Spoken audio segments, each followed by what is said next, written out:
What is going on, guys, and welcome back to another video on my channel. I hope you're all doing well out there, and today we are doing an F1 2024 season prediction. No, it's not about the 2024 game. There's F1 24 coming out on May 31st, so at the end of May this year, so very early, but we're not talking about that today. I'm only gonna do a video when we actually see gameplay and proper information. Not the topic of the video. Today we are getting into my 2024 season predictions, and just as a little disclaimer to all the teams watching, to all my bosses watching, colleagues and whatsoever, this is not meant as an insult. This is literally just a guess. Nothing is set in stone, and I might change my opinion as soon as the first race is done, okay? So it's all based off preseason testing and just for entertainment purposes. Thank you very much for not firing me today. And if you do enjoy this video, please make sure to smash the like button, subscribe, hit the bell, check out my Instagram, and also leave a comment about your prediction before I actually start mine. So pause the video, type in your prediction for both constructors and drivers or whatever you want. Can also just do top 5. Alright, so we are gonna start off with the Constructors Championship. P10 is gonna be Haas. The Haas F1 team, MoneyGram, whatever it's called. The US team Haas, after firing Günther Steiner, this is gonna be the downfall. No, I don't know. I mean, it's just not gonna make the big step that they are gonna hope for. I think Haas is still looking pretty weak from what I've seen from preseason testing. I know I said I'm not gonna read too much into that, but of course I've seen it and you kind of make assumptions. So I don't think Haas is gonna be there. They're not gonna fight for P5 position or something like that. If they can fight for P8, that would be impressive already after the last few years. So yeah, I think Haas is gonna be bottom of the grid once again, and right ahead of them is gonna be the green hell team, Kick F1 Racing, with the neon bright Kick green. They are gonna be ahead of Haas with their two drivers, Shogun Yu and Valtteri Bottas. Yeah, reason for that, I just also don't think they are gonna be that good. Like, seriously, I think this team, Sauber, is gonna make a step up once Audi is coming in 2026, right behind Alpine. The French team, I don't think is gonna make a good progress this year. Maybe I'm wrong. I think it's gonna be between Alpine and Kick for P9 or P8. They have to battle it out, but yeah. The driver lineup from Alpine is good, but the whole structure of the last few years, it seemed like they were really forcing success, but they just couldn't achieve it. So tricky situation for the French team, but I think they're just gonna be in P8 for this year. One step ahead, it's gonna be my team that I'm driving for on loan in this year's esports season. It's Williams Racing. Williams is gonna make a big jump forward, but also you have to always look at it this way. I think this year we will have the first step where every single team is gonna make huge progress, and with that it will look like no team is making big progress, if you get what I mean. So it's tough. It's tough to judge, but I think Williams is one of the teams that can set themselves apart from Alpine, Kick, F1 Racing and Haas, so they will be quite comfortably in P7, maybe actually fighting for P6. That would be interesting. I think they have a good driver lineup as well, and with James Vowles they will definitely have a lot of success. They have the passion, they want to win, they want to climb back to the top, and they will achieve it eventually. In P6 we have Aston Martin Racing. A lot of you are maybe surprised about that, but I think last year they made a big step because they copied the Red Bull theory of the car concept, but they didn't make the development over the year. The car seemed worse and worse and worse and worse. We need to have a great car that turns into at least the same level of greatness or even better. Usually better is even more what they are looking for, but they couldn't achieve it. So I think Aston Martin will have a decent start again this year, but they will not have the development that they are looking forward to. And then we have in P5 a new entry, or let's say just a rebranded team, V-Card, Visa Cash App Racing Bulls. They have a new concept this year. They are copying a lot of the ideas from last year's Red Bull F1 car, and with that they will automatically find performance. I think there have been rumors last year that they are looking literally at the Red Bull and they're trying to make it as close as possible with staying within the regulations, so it will be interesting. Also with Danny Ricciardo and Yuki Tsunoda both hungry for the second Red Bull seat in case Checo Perez does not perform again this year. He's definitely gonna be out if he doesn't perform. We have to wait and see, but they will finish P5 in my prediction list. P4, it's gonna be the Scuderia Ferrari, and that's also a huge surprise, but let's just say one thing, P4, 3 and 2, they will have a crazy battle. There will be a few points between them until the end of the season, and P1 is just gonna F off into the distance. You know, we can already say it. Red Bull is gonna dominate the constructors again, so P4, 3, 2.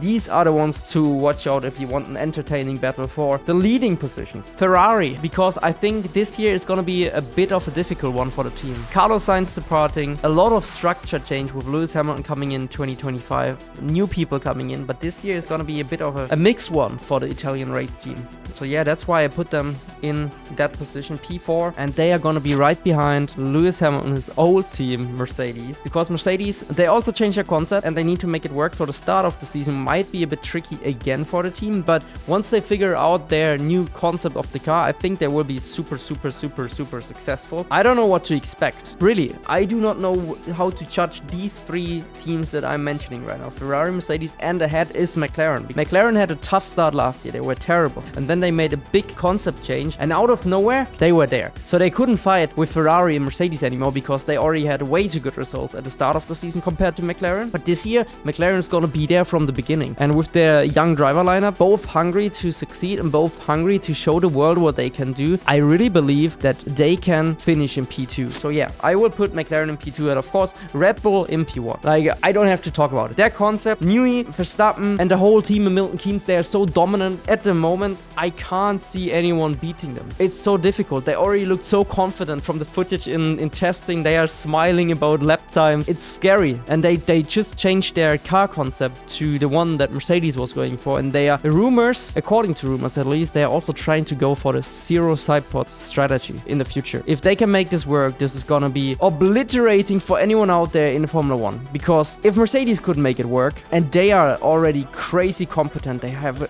great team. They showed it over the last few years. And Red Bull just is like, you know what, you couldn't make it work, but I see the potential. I'm gonna take it and I'm gonna make it work. And they actually make it work when Mercedes went more towards the original Red Bull direction. It's gonna be scary days for Formula 1. Because I think the closest competitor to Red Bull still is, if any team is coming close to it, it will be Mercedes. And if we need a team to beat them, at the moment it's Mercedes. Ferrari is still a bit behind, but maybe with the switch with Lewis and some people going over there as well, I think Ferrari is also going to be up there again. But right now, I think we have to have high hopes in Mercedes. And maybe McLaren. Ferrari, McLaren, Mercedes. They are our big hope to fight Red Bull to make it more entertaining for the league. But yeah, I think Red Bull is going to dominate. So let's talk about the drivers. P20s, Kevin Magnussen driving for Haas. I just can't see K-Mag having a great season, and also with the current way Haas is. Nico is still going to outperform and maybe claim a few points. K-Mag maybe as well, but Nico will just have more. So yeah, we will have to wait and see. But I think K-Mag is going to finish P20. Ahead of him is going to be Zhou Guan Yu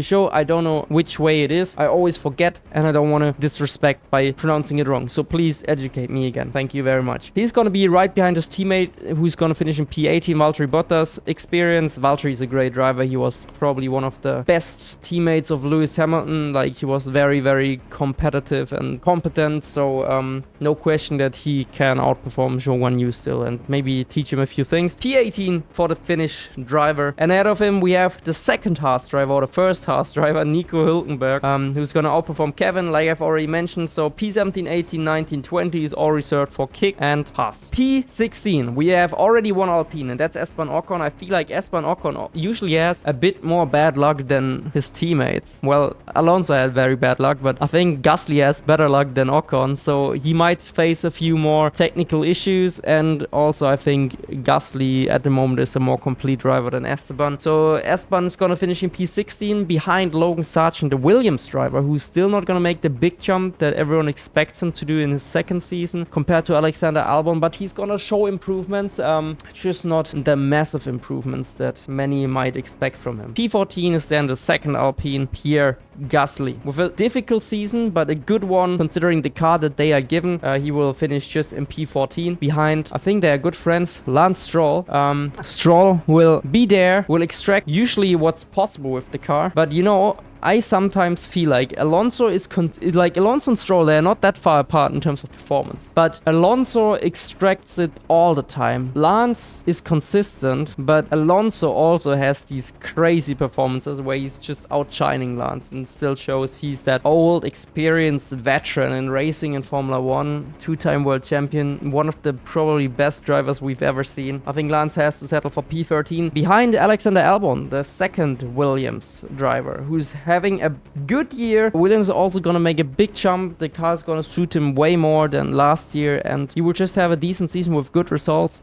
and quite a few points ahead of Logan Sargent. P11, Yuki Tsunoda. Yuki will have a good season, but Danny Ricciardo will finish in P10, right ahead of him with an even better season, and with that securing himself a comeback for the Red Bull seat once Checo Perez's season is also not going too well. Super solid comeback, and ahead of him with a few points difference, Fernando Alonso with his exceptional results every now and then where he's just gonna outshine Lance. Then in P8 we will have the second Spanish driver on the grid, Carlos Sainz, with a difficult season where he's gonna feel like he's getting mistreated by his current team that is turning into his former team by 2025. It's gonna be a rough year for him. He will want to prove that he's the better driver than Charles. Just an ego thing with drivers. He will also want to show to other teams that he's the right pick, especially with Mercedes having a driver's seat available. Maybe sometimes you will feel like he's not treated equally with Charles, but this is all for speculation, because in the end Formula 1 is Formula 1. In racing there's a few things happening sometimes that you can't control. Ahead of him is gonna be maybe his future teammate George Russell, who knows, in P7, who is also trying to prove the world that he's worthy of that #1 driver position once Lewis is leaving the team, because at the moment we all have to agree probably Lewis is still the team leader, as he's more experienced, he has more years with the team, and he has more experience with the Mercedes cars. But now it's time for George to show the world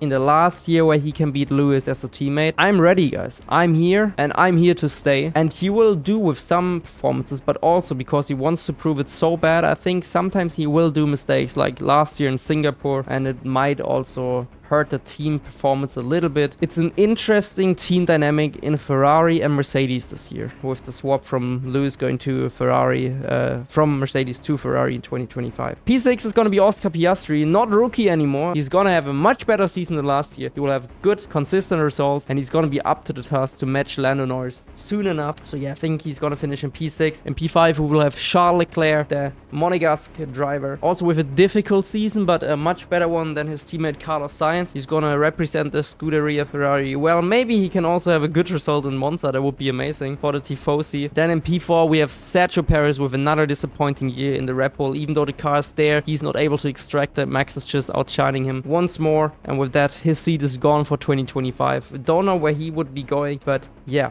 With that, imagine Checo Perez is losing his seat. There's 2 top teams with a seat available. 2025 silly season has just started with Lewis Hamilton's move, and we are not even into 2024. So I'm excited for the upcoming few months and next year also. Lewis Hamilton is gonna finish in P3 just because McLaren is gonna be very strong this year from the beginning, and Mercedes might still struggle at the beginning of the season with adapting to their new concept. But once it's there, Lewis is gonna be up there again. Maybe even fight for a few wins, which would be amazing if he could at least get a race win also with Mercedes in this season. But I would wish that he could fight for the title, honestly. I hope I'm wrong here, and I hope there's gonna be a close battle between Mercedes and Red Bull again, and Lewis might fight for his 8th world title against Max Verstappen. That would be so good before he's going to Ferrari. And then ahead of him in my current ranking is Lando Norris, because McLaren, like I already said, they are gonna be strong, and Lando is hungry. He wants to prove everyone, hey, I'm Lando Norris, and once this car is super quick, I'm gonna battle Max Verstappen. So yeah, Lando will maybe even get his first race win this year. If not, then Lewis will beat him in the standings. But if he gets his first race win, I think Lando is gonna be there in P2. And then of course P1, Max, Super Max. No comment. I prefer really not to speak.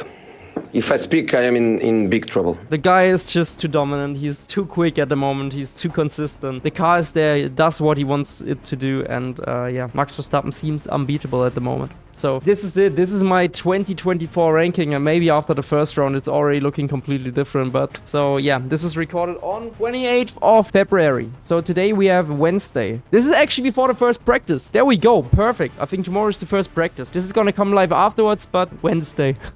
Okay, guys. If you enjoyed this video, please make sure you do what I asked you to do at the beginning of the video, and let me know your predictions in the comments down below. I wish you a great day and a great first GP of the 2024 season. May the racing gods hear us and deliver a close battle for the Drivers' Championship and Constructors. So I will see you in the next one. See you soon. Yo Marcel, all the best. Peace.